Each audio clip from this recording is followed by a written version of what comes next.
Hello everyone. Now welcome to my YouTube channel LP EduTech. If you are really new to my channel, please like, share and subscribe it for receiving all the latest updates of the lessons and the study materials.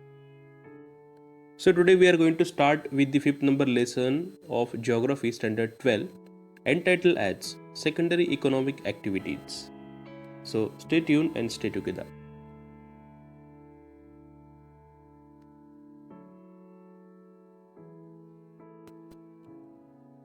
So students, here we have a lesson number 5, secondary economic activities. This is the opening page. Now very beginning we have a question. Observe the picture given in figure 5.1. Identify the activities with which these figures are associated and complete the table 5.1. So based on this figure we have one table below which is given. Now just look at this table 5.1 and the columns how it is divided. First it is divided on the basis of the figure given A, B, C, D, E, F, G and H. And see these columns, name of the activity, which activity it is, then raw material required, finished products obtained. So which finished products is obtained through this raw material, then characteristics of the raw material, that is weight, durability, that how long it lasts, procurement and cost price, characteristics of the finished product, that is products achieved with the help of process, it is processing, and what is the characteristics of that particular product, it is called as a finished product. So weight, durability, production, selling price, etc. So let us look at this.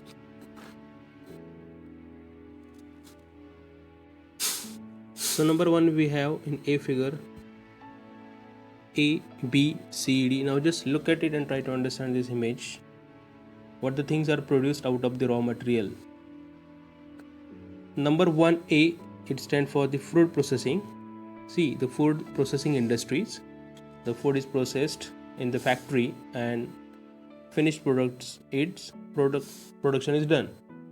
Number B, we can see it is a jewelry making industry. Number B, see, you can see this ring and this person, that is goldsmith, giving the shape to this ring. Okay, number C, what can we see this? This is nothing but the nuclear power plant. Okay, it is for the production of energy. Then third, number D is shipping building industries. Shipping building. So various ships are created here. Some are commercial, some are for the military purposes, some are for the carrying passenger purposes. And E figure stands for construction industries. You can see the construction work is going on. And F, these are the woolen cloth industries. Woolen cloth.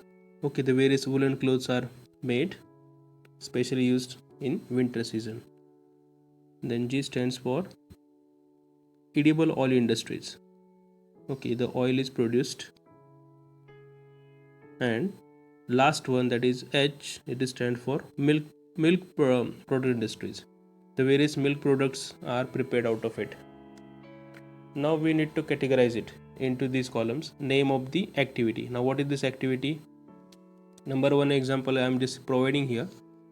Let us take number 1 as a food processing. So you mention here as a food processing industries. The second column, the raw material required. Now what raw material here requires? Here required the fruits, vegetable, fish, etc. So need to mention this: food, fruits, vegetables and fish. Then finished products obtained. So what the outcome of it? What is the finished products that we are going to achieve out of this? So by this we can prepare the pickle, jam, okay, pickle and jams, edible things, tasty one. And characteristics of the raw material, original raw material which was required. So what were those characteristics? So we can mention here, as it is a perishable, it is a raw material, cost price is less. And it is important that all the raw materials price is already less, but when it is produced, when the process is done, its price is increased. Why? Because value is added in that particular product, so therefore it earns value. And the last one, the characteristics of finished product, the product which is prepared now. So selling price is high and the products are durable, it is long lasting, because various preservatives are used to preserve it for a long period. So therefore, so these are the characteristics. In this way you need to complete the table. Now second, go for second B, that is jewelry making industry. So give a title as B, jewelry making industry. Now mention here raw material requires, that is metal and diamonds, other stones, wax, even silver, golden, that you can mention here the materials. Then finished products, that is what can be achieved through this, the jewelry or the ornaments, you can mention. And the characteristics of raw material, that is cost price is high, already its cost price is high here, and but selling price is very high compared to it. So this is the expensive product, we know that jewelry.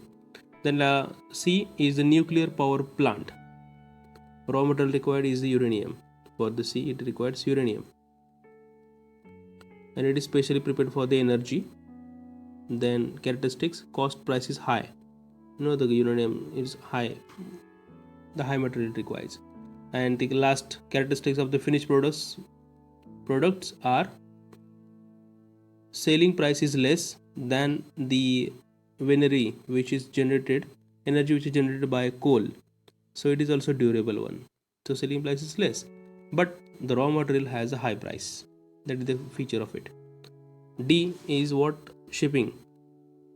It is shipping building industry. Iron and steel, wood is the raw material, finished product is the ship.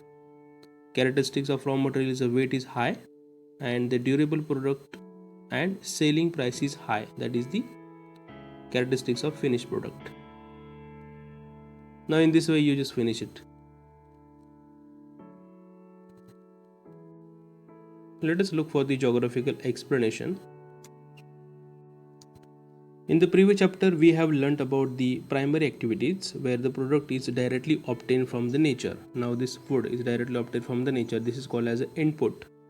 Now some products obtained through primary activities are utilized directly, while some are processed and made into a more durable products. That means some are directly used and some we have some addition. We add some additional values and then it is prepared.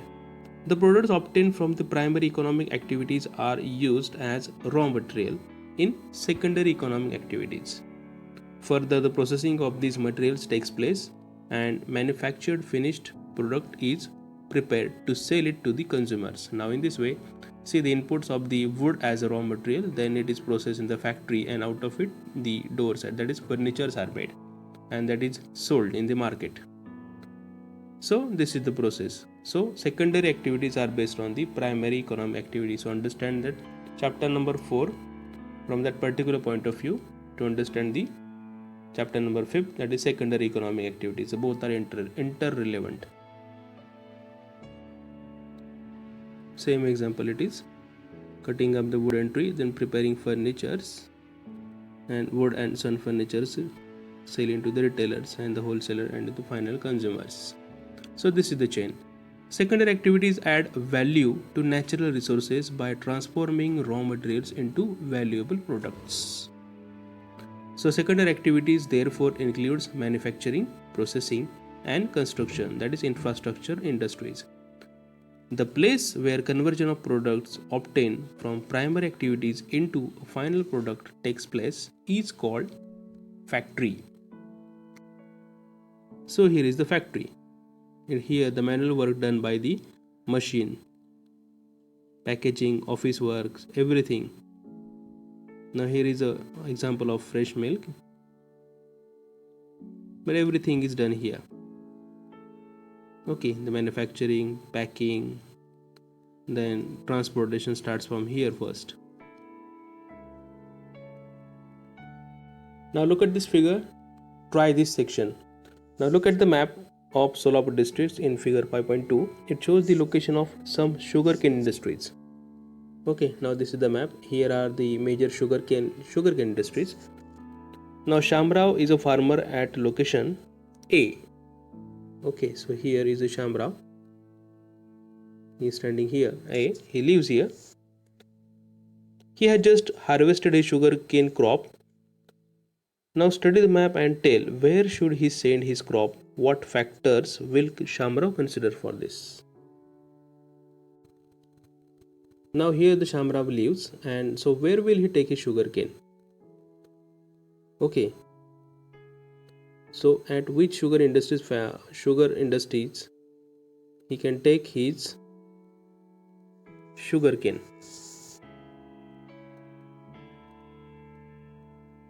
Sugarcane crop. Now see, if we consider the distance, here the distance is the most important factor. Distance and time as well.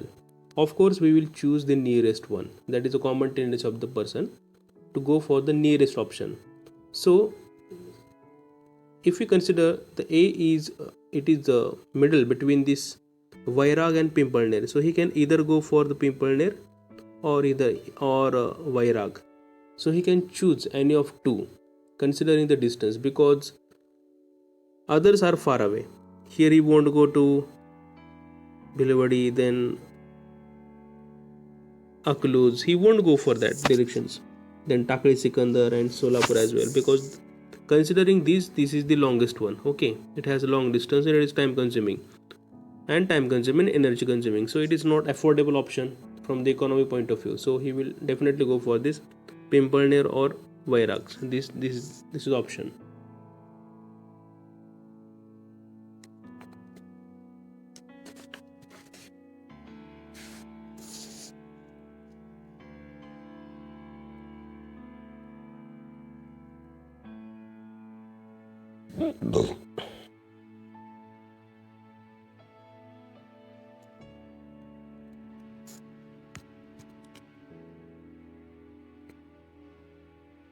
Now let us look at the second number example.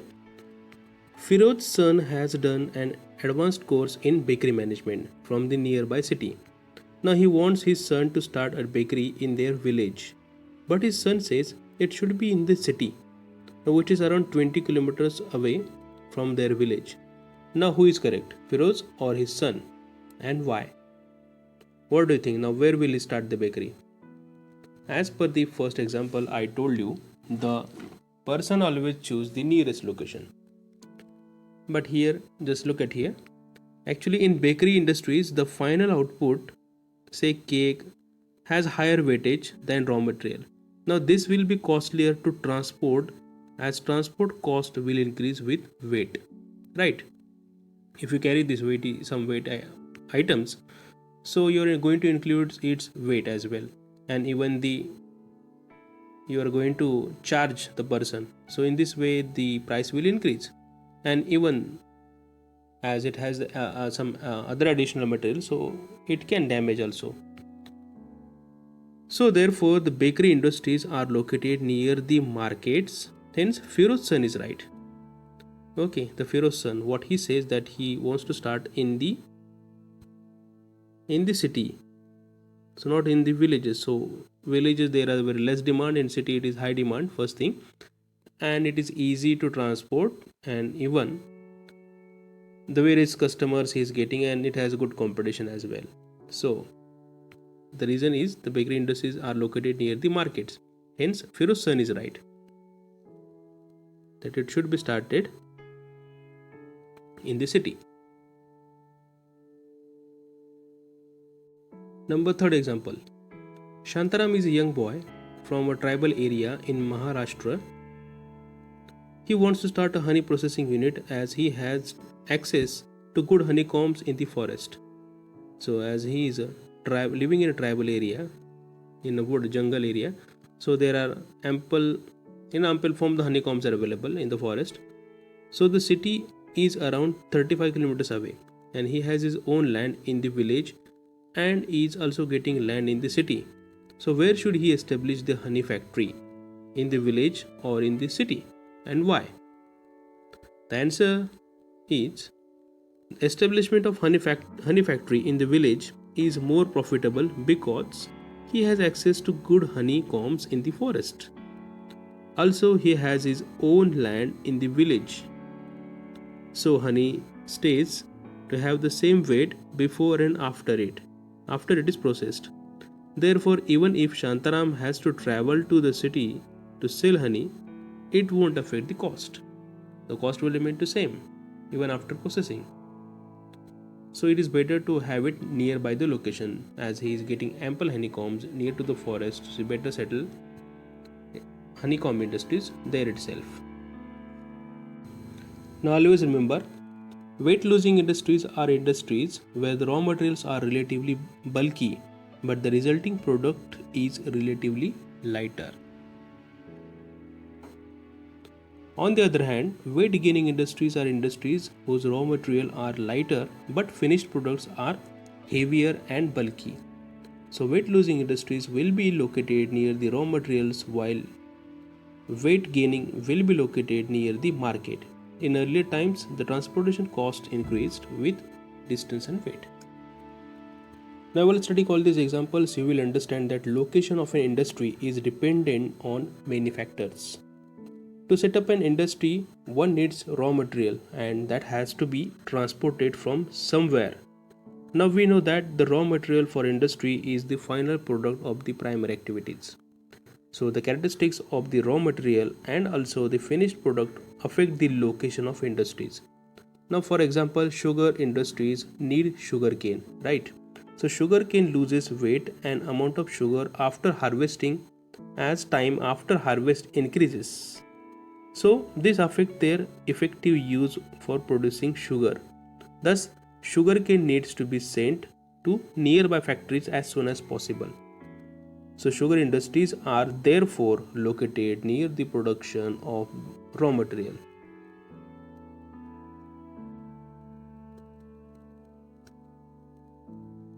On the other hand, in bakery industries, the final output, say cake, has higher weight than raw materials. So this will be costlier to transport, as transport cost will increase with weight. Therefore, bakery industries are located near the markets. Let us look at the factors which affect the location of industries. Now there are some physical factors affecting the location of industries. For example, the climate, availability of raw material, water and power supply, labor, capital, market as well, transportation, site or availability of land. So these are the physical factors. Now economic factor. Now what will come under economic factors? That is proximity of market, then capital, where is availability of financial industries, financial sectors, banks we can consider. These are some extra factors. And there are some political factors as well, that is government policies, setting ups, SAGE, and even the employment laws, government policies, tariffs, then trade control, corruption level.